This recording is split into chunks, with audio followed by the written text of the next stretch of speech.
Overall देखेंगे personality valuation जो है तो ये सही नहीं है, because Modi is a clean person, he is a clean politician, is a integrity man जिसे कहना चाहिए, बट ट्रम्प इज़ नॉट। कितने केसेस चल रहे हैं उसके खिलाफ में, आप देखें मॉरल ग्राउंड्स पे।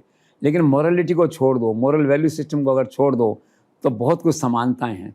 पहली समानता ये कि दोनों अपने अपने राष्ट्रों में बहुत पॉपुलर हैं, पोलराइज्ड हैं वोटर्स उनके। 10 करोड़ लोग देश में आज ऐसे हैं जो मोदी के लिए जान देते हैं, मरने मारने पे जो है। अमेरिका में 5 करोड़ लोग ऐसे होंगे जो ट्रम्प के लिए जान देते हैं। तो पहली बात है कि जो पॉपुलरिटी है उसकी बाउंड्रीज पे दोनों कम्पीट करते हैं, अपने अपने देशों में नंबर 1 पे स्टैंड करते हैं। फिर दूसरा क्या है कि मोदी है तो मुमकिन है, तो शायद ट्रम्प को बात समझ में आ गई है नरेंद्र मोदी के नारे से। वो भी जहाँ प्रचार किया सारा उन्होंने कहा कि मैं ही राष्ट्रपति बनूंगा, मैं ही, तब ये काम हो पाएंगे। तो राष्ट्र को भरोसा दिलाना कि मैं हूँ तो मुमकिन है। तीसरा क्या, चुनाव को इस ढंग से लड़ना कि जैसे चुनाव में जीत चुके हैं।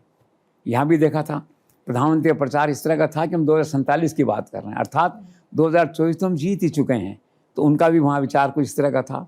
फिर एक कॉमन चीज़ क्या है जिसे कहते हैं चुनौतियों को चुनौती देने की इच्छा शक्ति और ताकत, और ट्रम्प में है, नरेंद्र मोदी में है।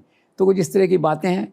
तो एक कहा जा सकता है कुछ मायनों में, एक लिमिटेड वे में, Trump you can say is Narendra Modi of US.